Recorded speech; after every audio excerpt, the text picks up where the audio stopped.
Со фанатичната борба за слобода и за создавање самостојна држава Македонија, за време на Илинденското востание, водена со свест за своја индивидуалност, македонскиот народ го определил својот историски пат кон посакуваната иднина.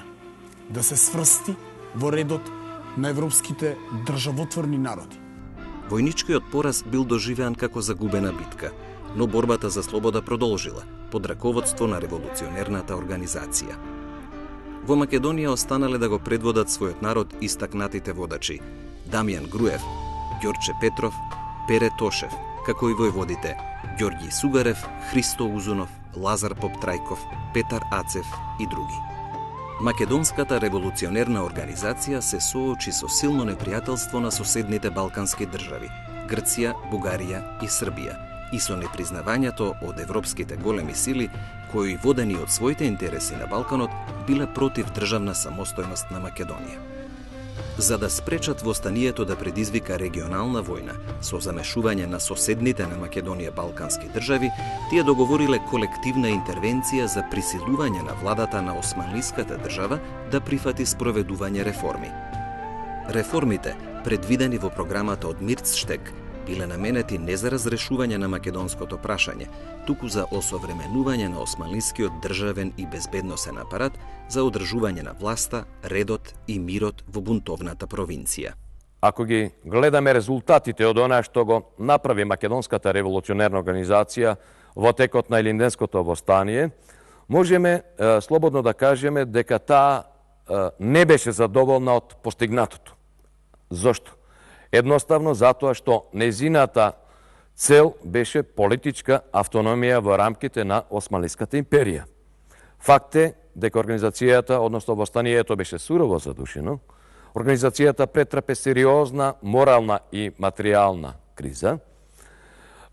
Заложбите за кои што таа вложи толку енергија и толку жртви не беа остварени, а меѓународниот фактор на Македонија, односно за Македонија, понуди еден концепт на реформи, познат во историјата како Мирштетски реформи, кои што всушност се дело на руската и австро-унгарската дипломатија и тие реално, ако ја цениме работата, нема за цел да ги задоволат барањата на македонското население и на Македонската револуционерна организација, туку да ја зачуват целоста на Османската империја или поинаку да кажеме да ја превенираат кризата во Македонија со понуда на едни реформи кои што треба да доведат до смирување на состојбата во Македонија.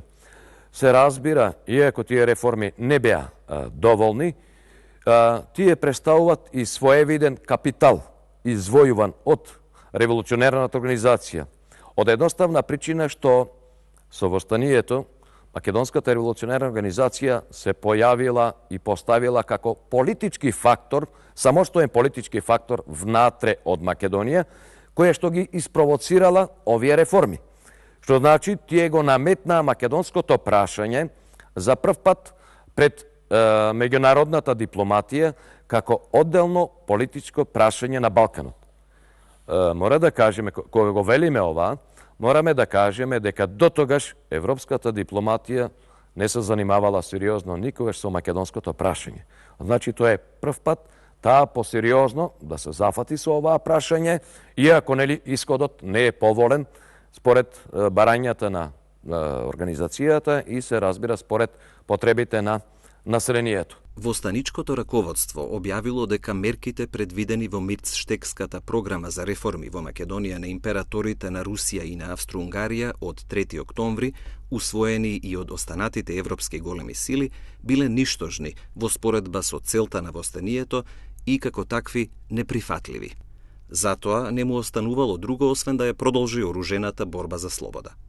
Ќе го развиеме револуционерното знаме, свиткано оваа есен, за да блесне одново во поблагопријатно време, а тоа време е близу. Се собрале комитите, се собрале комитите, ќе ми одат суво поле, ќе ми одат.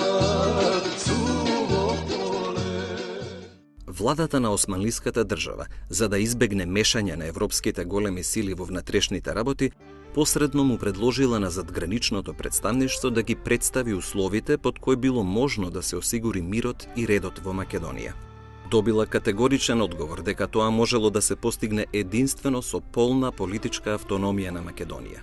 Организацијата со поставување таква цел ја добила довербата на народот и било каква отстапка ќе значела предавство, дури и под предпоставка дека таа, портата, ќе ги исполнела сите ветувања.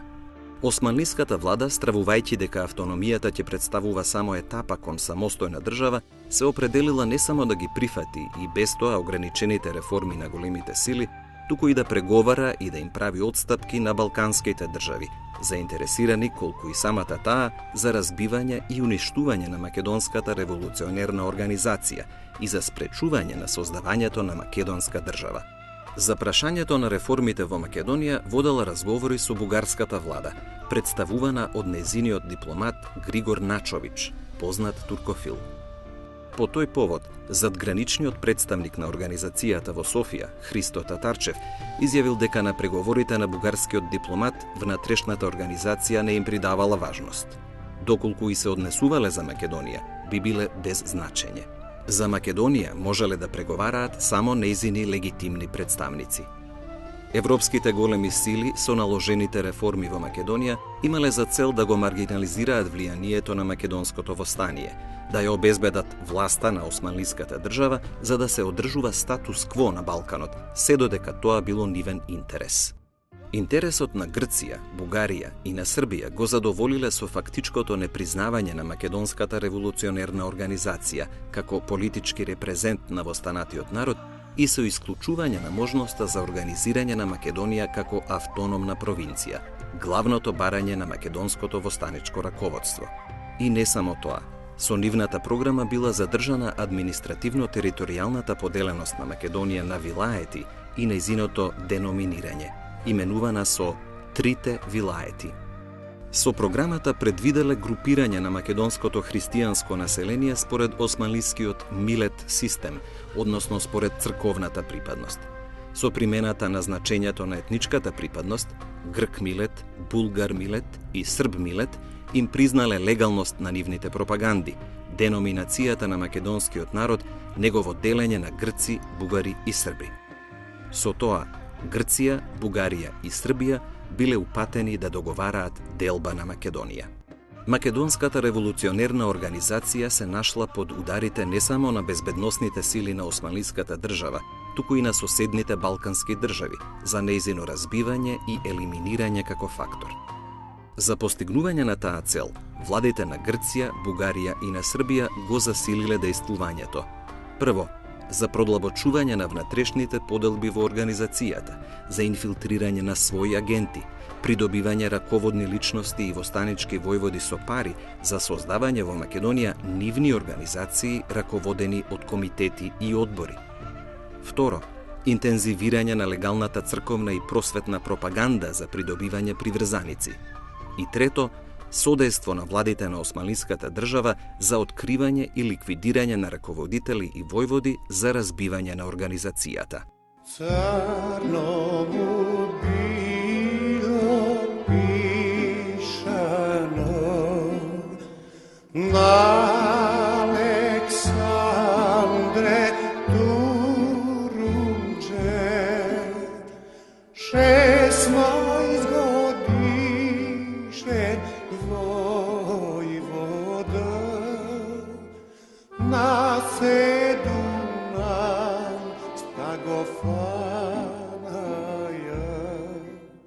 По усвојувањето на Мирцштекската програма за реформи во Македонија, бугарската влада побрзала да ги нормализира односите со Османлиската држава.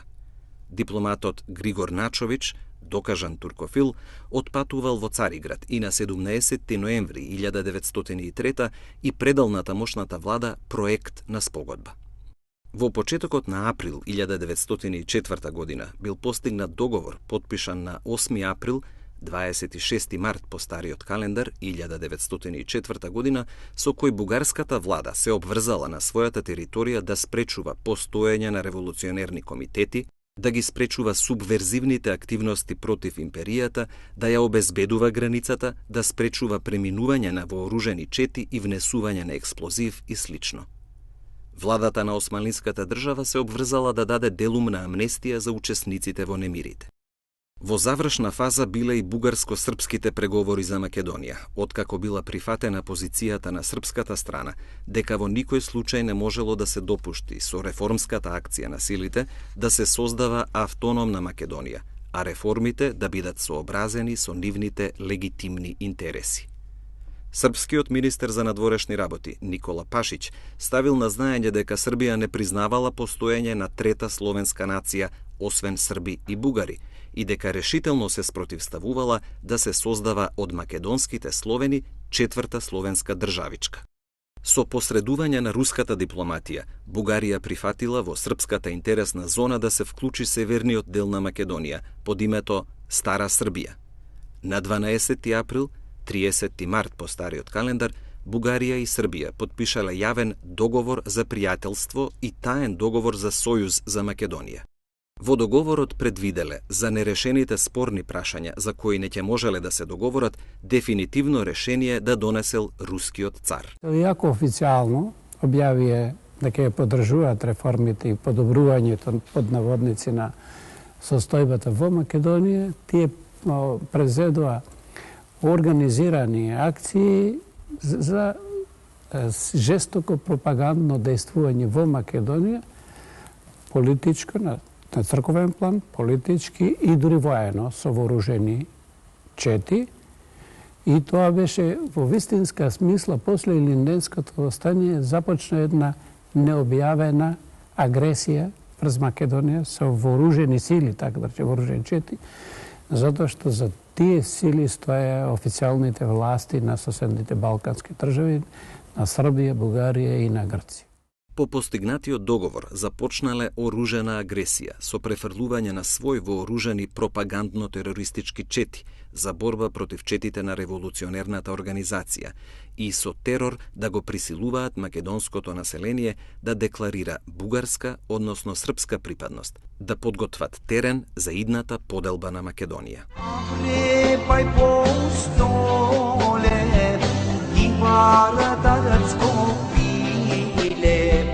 Kade si dragnavo ponokno vreme,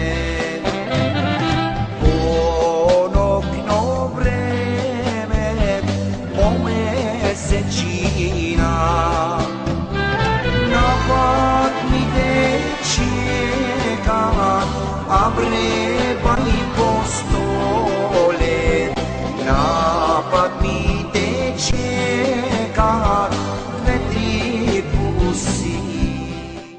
Сето тоа се случувало пред многубројна жандармерија со странски офицери, раководена од италијанскиот генерал Де Джорџис и во присуство на цивилни и воени представници на 6 европски големи сили, кои во Македонија биле пасивни наблюдувачи на крвавите случувања. Народе македонски, со какви идеи си ти, доставе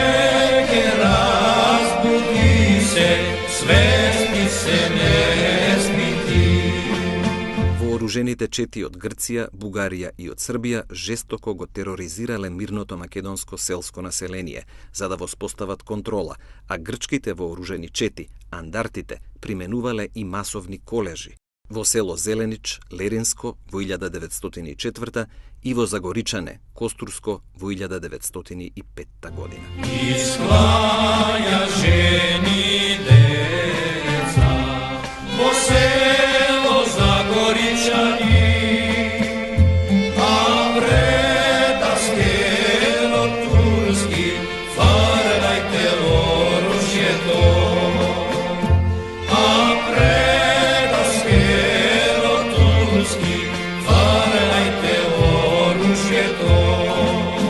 Владата на Османлиската држава во услови на меѓународно присуство се воздржувала од преземање на воени операции во Македонија.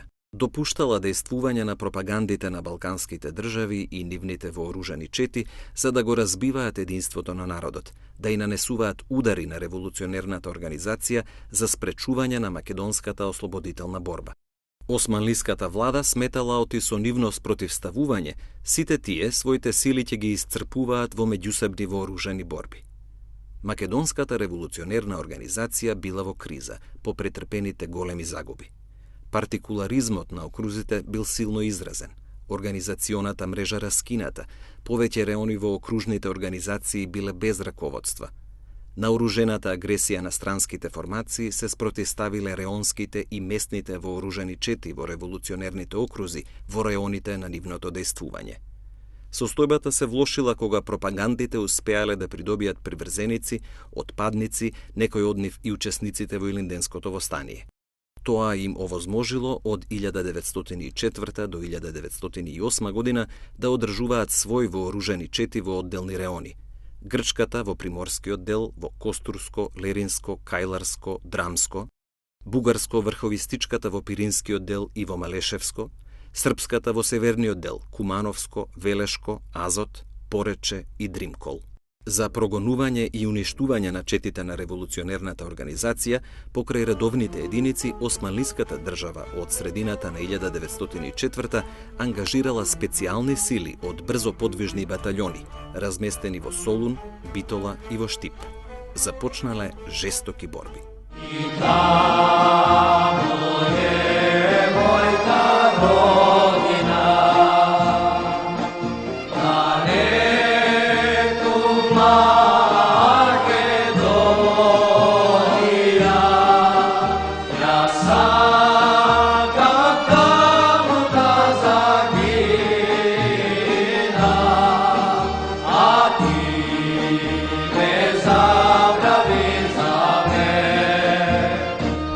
На 24 април 1905 година во село Цер, Кичевско, била обколена четата предводена од војводата Христо Узунов, на која и се придружил и крушевскиот војвода Ванчо Србаков.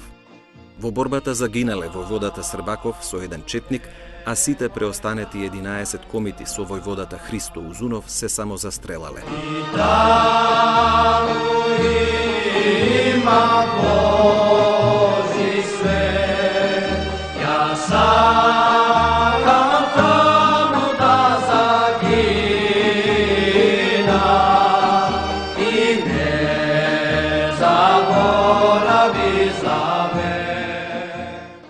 На 23 март 1906 година, војводата Ѓорѓе Сугарев со својата чета од 23 комити водела неколкучасовна борба со потерната војска и башибозук, албанци, над селото Паралово, Битолско, на подножието на Селечка планина. Сите комити со војводата Сугарев загинале. Дивното херојско загинување е опеано од благодарниот народ. Заплакало е Мариомо, заплакало, за тој ми Ѓорги, Ѓоргин тугаре. Каде си Ѓорги сега да дојдиш, леле да дојдиш, од душманите да не куртуриш. Каде си Ѓорги сега да дојдиш, леле да дојдиш, од душманите да не куртуриш. Неколку месеци после тоа, на 23 декември, во борба кај село Русиново, Беровско, загинал и Дамјан Груев. На 14 јули 1907 се случила крвава целодневна битка на чета од 54 македонски комити и приближно 3000 османлиска војска во местноста Ножот, планина Бабуна. Во борбата загинале повеќемина од комитите, преостанатите 45 со последните бомби извршиле колективно самоубиство. По наредба на командантот Енвер Беј, османлиската војска истрелала почесни плотуни за херојското загинување на непријателските борци. Pokojna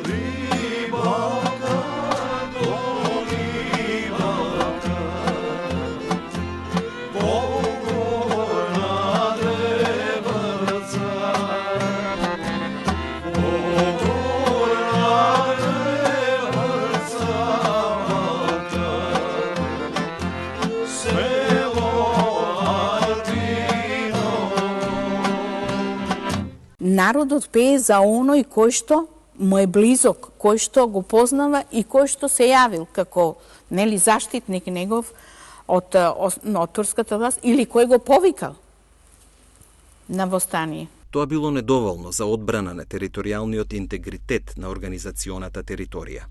Организационото поврзување на окрузите за функционално реактивирање на целиот механизам на македонската револуционерна организација, жестоко атакувана одвнатре и однатвор, се наметнало како прашање од првостепена важност. Централниот комитет, кој постоел само номинално, составен од неавторитетни кооптирани личности, не презел ништо и немал капацитет за тоа.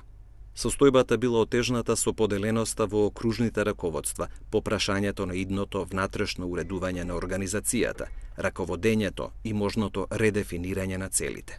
Проблемот настана со кризата што се во раководството на Македонското револуционерно движење, односно во Македонската револуционерна организација. Поларизациите дојде уште повеќе до израз. Тие кои што од претходниот период беа присутни, сега веќе се постави две клучни прашања.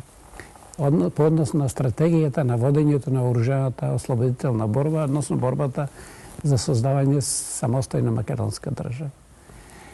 Едното беше старата структура, односно строга централизација на организацијата со едно централно раководство кое што ефикасно ќе да речем контролира, коригира дејноста на револуционарна организација, за повторно да се подготви македонскиот народ за нова фаза на оружјаната борба. И другата за децентрализација, односно пренесувањето на регенциите на окружните раководства, на окружните конгреси, или како се вели за демократизација во раководењето со револуционарната организација, од кои причини. Тоа го се наметна заради тоа што се случи, затоа што во анализата по Илинденското востание се покажа дека одредени сили и фактори, надворешни и внатрешни, повлијале востанието да се крене недоволно подготвено. Не велиме за предвремено, туку недоволно подготвено, истравувајќи дека така централизирана организацијата со едно авторитарно раководство може да доведе повторно до слични решенија кои што ќе имале негативни последици за успехот на ослободителното дело. И затоа имаме сега, така да речеме, една период на стагнација во функционирањето на револуционарна организација. По востанието престана да не авторитетен имаше централен комитет кој што практично се само распушти. Задграничните представници Христо Татарчев и Христо Матов, кои самите ја презеле функцијата на Централниот комитет, свикале собир на раководните личности и војводи кои се наоѓале во Софија. Со оглед на бројната застапеност, авторитетот и компетентноста на учесниците се работело за квалификувано собрание.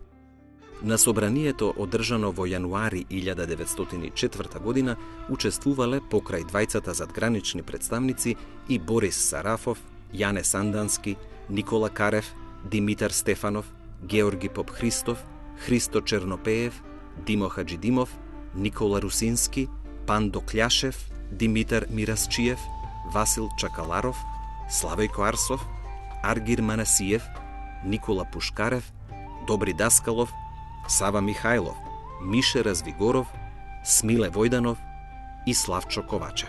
На собранието биле завземени поделени ставови за идното уредување на организацијата. Мнозинството се определило за напуштање на строгиот централизам, за демократизација, за да се оневозможи Централниот комитет еднострано да наметнува одлуки како во случајот со Илинденското востание.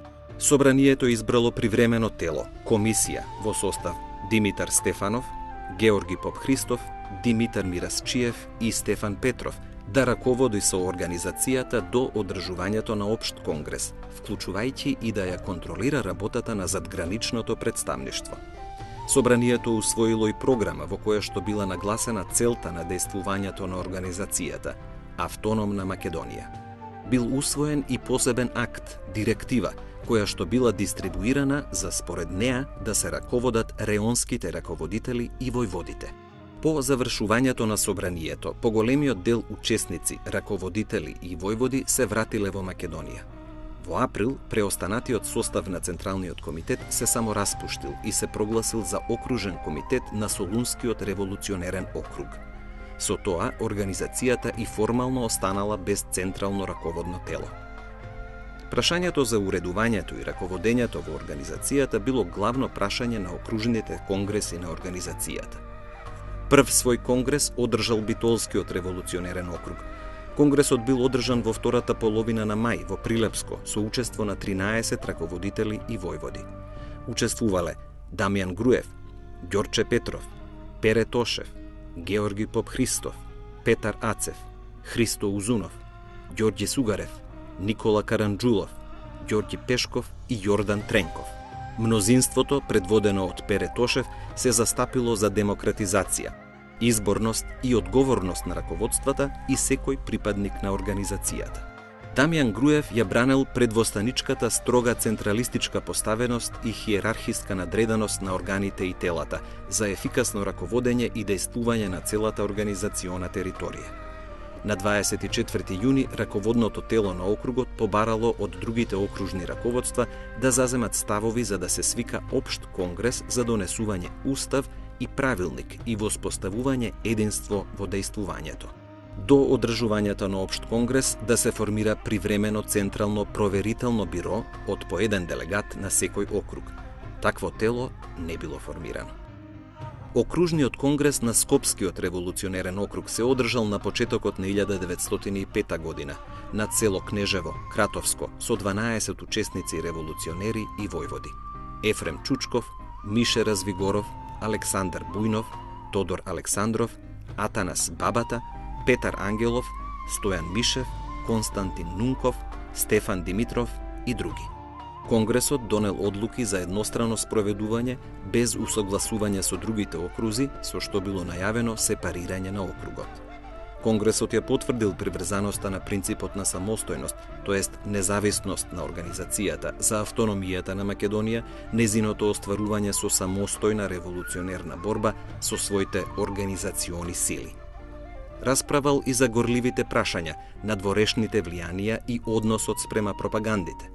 Ја прифатил директивата со дополнување дека организацијата ќе ги прогонува сите срби, македонци придобиени од српската пропаганда, како што ги прогонуваше врховистите во 1902 и 1903.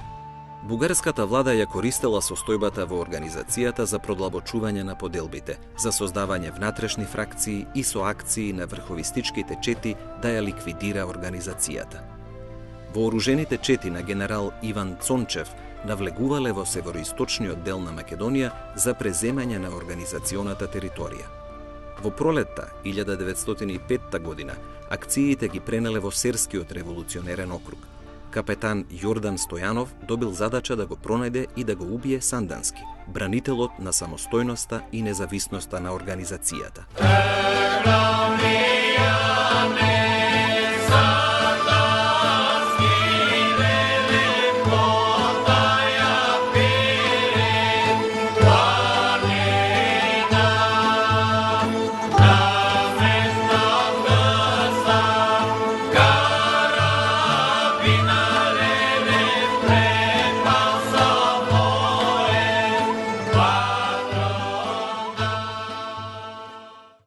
Со поручник Асен Партениев, начело на бројна вооружена чета формирана во Бугарија, ја преминал границата и влегол во Македонија. Во Мелничко неговата чета била откриена и пресретната од чета на Сандански. Во борбата кај Кашина била целосно разбиена. Поручник Партениев загинал со повеќемина четници, а капетан Стојанов, ранет, успеал да се спаси. Пред крајот на септември 1905 година се одржало советување на делегати на окружните конгреси на кое било одлучено Општиот конгрес на револуционерната организација да се одржи во Рилскиот манастир. Конгресот се одржал во манастирот во октомври со учество на 22 делегати од сите окрузи. Битолскиот округ го представувале Ѓорче Петров, Пере Тошев, Георги Попхристов, Борис Сарафов и Павел Христов. Скопскиот округ Дамјан Груев, Мише Развигоров и Петар Кушев. Солунскиот округ Добри Даскалов, Аргир Манасиев и Борис Мончев. Струмичкиот округ Христо Чернопеев, Иван Илиев Ајдински и Мануш Георгиев Турновски. Серскиот округ Јане Сандански, Лазар Томов, Тодор Поп Антов и Илија Балтов и уште тројца представници на Одринскиот округ. Конгресот заседавал под председателство на Дамјан Груев и усвоил устав, правилник и резолуции. Револуционерната организација со Илинденското востание јавно се легитимирала. Префиксот во името тајна го загубил своето значење, затоа се преименувала од ТМОР во Внатрешна македонско-одринска револуционерна организација, ВМРО, за да се експонира како самостојна македонска организација. На Конгресот, Иван Гарванов и Борис Сарафов биле обвинети за тешки дела против интересите на организацијата, со кои се загрозувало ослободителното дело, квалификувани за предавство. Нивната вина била констатирана и со примена на одредбите на правилникот. Конгресот им изрекол условна смртна казна во случај да го повторат делото. Конгресот ги избрал раководните тела. Централен комитет во состав Дамјан Груев, Пере Тошев и Тодор Поп Антов. Задгранично представништво Ѓорче Петров, Петар Попарсов и Димитар Стефанов и редактор на печатениот орган Револуционерен лист Димо Хаджидимов. Во Уставот, за цел на дејствувањето, организацијата прогласила извојување на политичката автономија на Македонија и Одринско. Член 1. Сооружена борба со општо масовно востание. Член 3. Идеалот кој што треба да му се отцртува како перспектива на народот за време на агитацијата треба да биде идниот демократски поредок со равноправност на сите националности кои живеат во земјата, вклучувајќи ја и турската националност. Народот да се подготвува и да се подготви самиот да си ја земе во своји раце судбината по ослободувањето. Не е слободен оној народ кој што ги има испитано правдините само на хартија. Слободен е само оној народ кој што самиот си ја извојувал слободата.